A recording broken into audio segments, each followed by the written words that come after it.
Bismillah, salam tout le monde. Du coup, aujourd'hui, on continue notre travail de réponse à un docteur en finance islamique qui a émis une critique contre mon livre Bitcoin est-il obligatoire en islam? Pour rappel, le livre est entièrement gratuit, vous pouvez le télécharger, le lien est dans la description.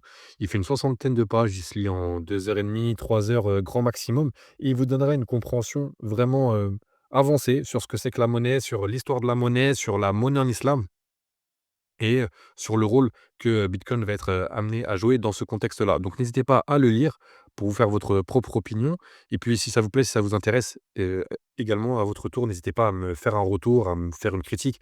Même si vous voulez être très virulent ou carrément être en désaccord avec moi, ça me fera même, je pense, très plaisir juste que vous l'ayez lu.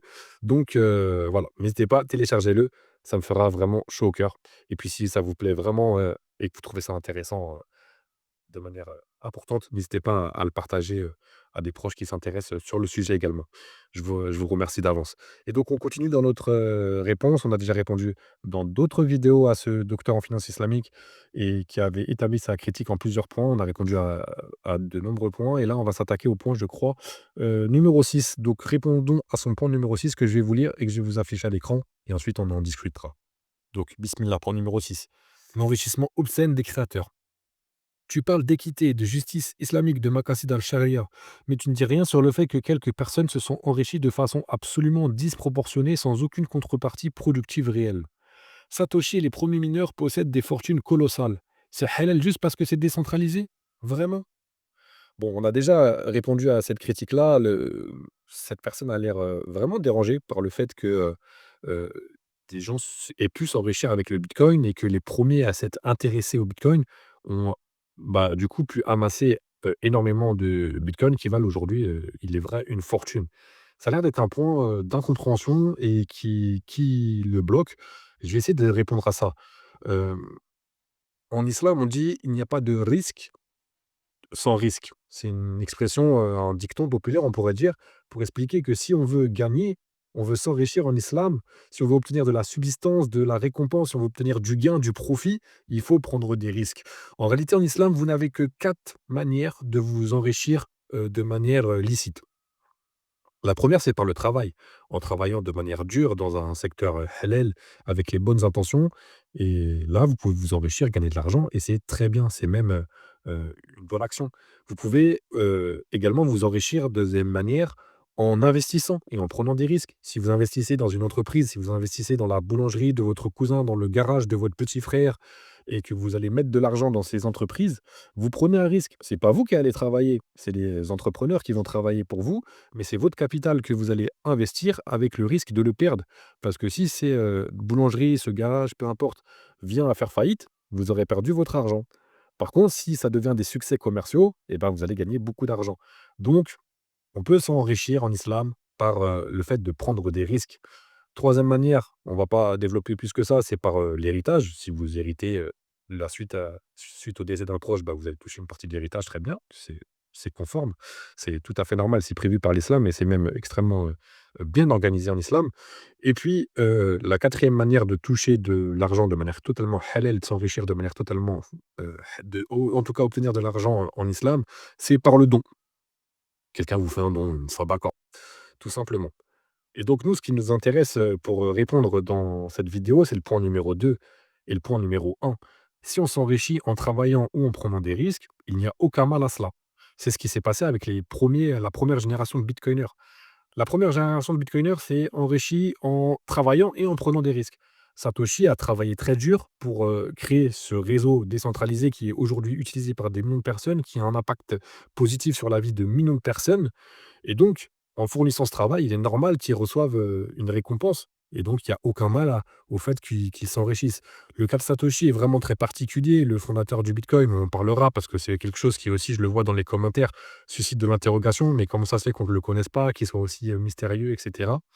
Donc, On parlera de ce sujet Satoshi dans d'autres vidéos, Inch'Allah. Mais le fait est qu'il a travaillé pour construire le réseau de Bitcoin. C'est des j'en parle dans le livre, en fait, sur la genèse du Bitcoin, mais vous vous rendez pas compte que c'est des décennies de recherche et de travail qui ont abouti au réseau Bitcoin. Et donc ce Satoshi, peu importe ce qu'il est, il est un génie qui a dû travailler des heures et des heures et faire des nuits blanches à travailler sur ce protocole. Et donc si ça l'a rendu riche, eh bien, hamdoulillah, je suis, très content pour lui. Et puis les premiers détenteurs de bitcoin ont pris un risque. Soyons honnêtes, est-ce que ce n'est pas une pure justice que les premiers à avoir eu le courage et l'intelligence et la compréhension d'aller investir dans le bitcoin même, il y a, dans ces premières années, ne soient pas récompensés? C'est parfaitement logique. On dit dans l'univers bitcoin que, on investit dans ses premiers bitcoins, on achète dans ses 1 bitcoins, au prix, auquel on les mérite.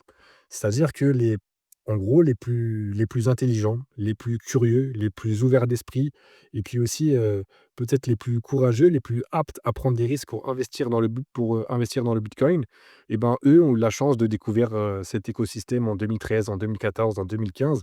Ils ont eu le courage en 2014, en 2015 peut-être d'acheter des bitcoins alors qu'à l'époque, vous vous rendez compte en 2014, en 2015, ça valait quelques centaines, quelques milliers d'euros. L'ensemble de la classe médiatique et politique, nous expliquait que c'était la monnaie des criminels et des mafieux, que ça allait, disparaître, que ça fonctionnait pas, qu'il fallait surtout pas s'en approcher. Mais les gens qui ont eu le courage de s'en approcher, s'y intéresser, de faire l'effort de le comprendre et de mettre de l'argent dessus, et ben, c'était largement beaucoup plus difficile pour eux à l'époque que, maintenant en 2025, même des banques centrales maintenant le font, le fonds souverain du Luxembourg achète du bitcoin. Donc quel mérite il y a en 2025 à acheter du bitcoin. Il y avait beaucoup plus de mérite à en acheter, c'était beaucoup plus difficile, ça demandait beaucoup plus d'efforts et de prise de risque en 2014 ou en 2015 qu'en 2025 et donc c'est normal que les gens qui ont pris des risques et qui ont travaillé, qui se sont renseignés en 2015 se soient plus enrichis que ceux qui l'ont fait en 2025. C'est tout à fait normal. C'est la récompense de la prise de risque, en fait.